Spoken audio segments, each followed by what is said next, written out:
Bismillah Rahman Rahim. Chairman Nikkei Corporation, Excellencies, distinguished guests, ladies and gentlemen.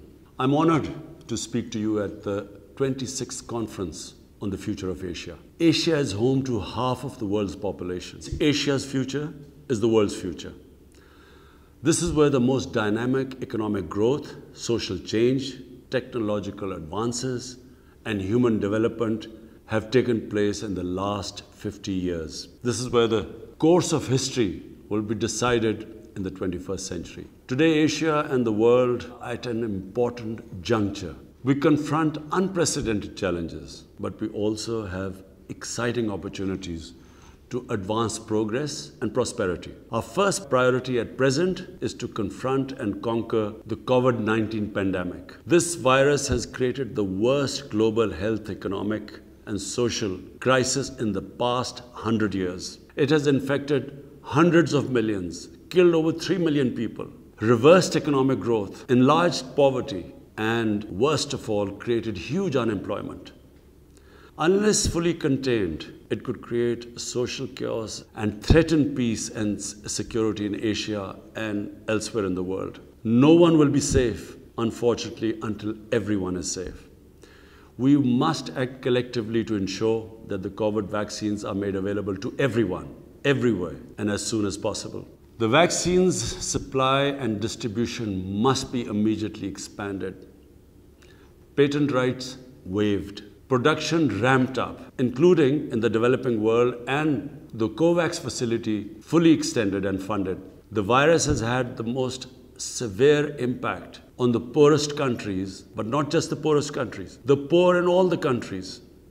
It is essential to provide low-income countries and others in financial distress with fiscal space and liquidity to respond to the impact of the pandemic and revive economic growth and preserve social stability. I had proposed a 5-point agenda for debt relief, SDR creation and reallocation, larger concessional finance, fulfillment of climate finance commitments, and an end to illicit financial flows from developing countries. I'm gratified that consensus is evolving on these essential actions already. I welcome the extension of G20's debt suspension initiative, the agreement to create $650 billion in new SDRs, to expend IDA funding, and to expand emergency support programs for the multilateral development banks.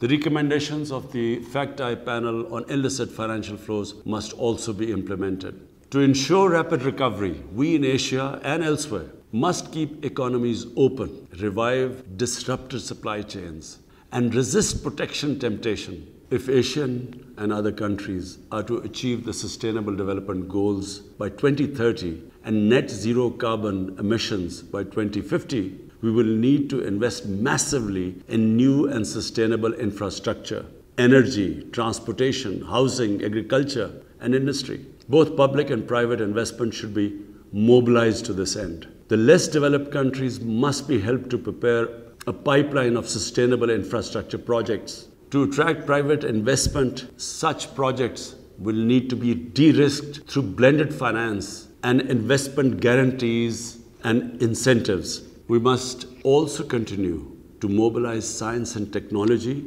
to accelerate sustainable growth through targeted research on innovations and applications required to advance the sustainable development and environmental goals. The rapid digitalization of economies is essential to ensure dynamic growth.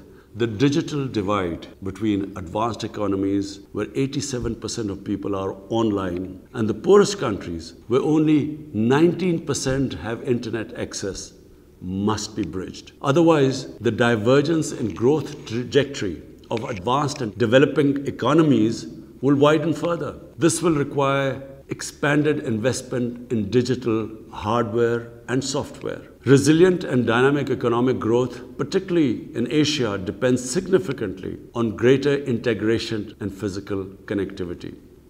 China's Belt and Road Initiative provides the important pathway to such regional integration across the Asia-Pacific region and beyond. We welcome proposals from Japan and others to support and finance quality infrastructure in Asia and elsewhere. The China-Pakistan Economic Corridor is a flagship project of the Belt and Road Initiative. It has generated economic activity, employment, and will enhance bilateral and regional trade. Pakistan has invited all friendly countries to join in investing in the several economic industrial zones being established under the CPEC umbrella. Pakistan looks towards serving as a geo-economic hub connecting the economies of Central Asia, South Asia, West Asia, and beyond.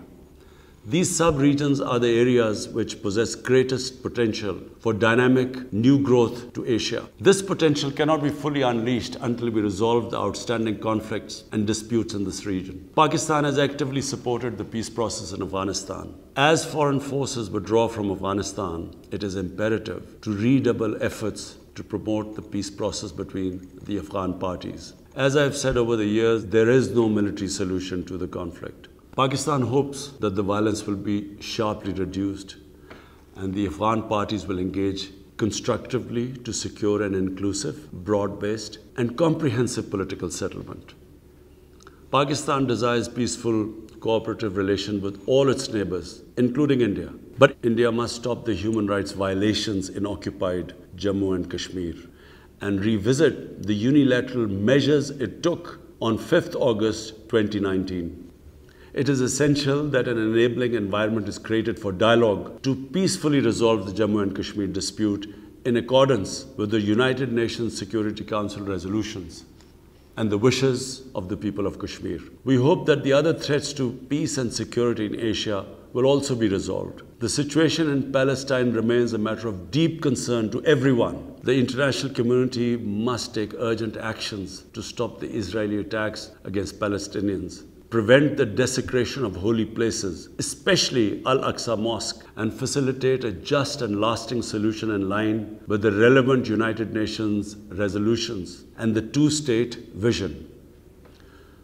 Finally, we consider it vital to avoid great power rivalry and tensions in the Asia-Pacific.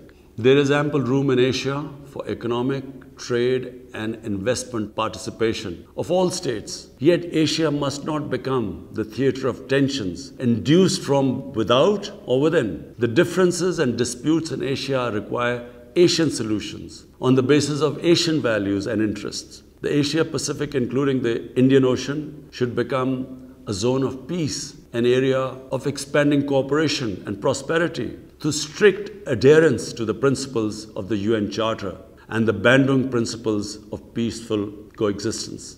I thank you.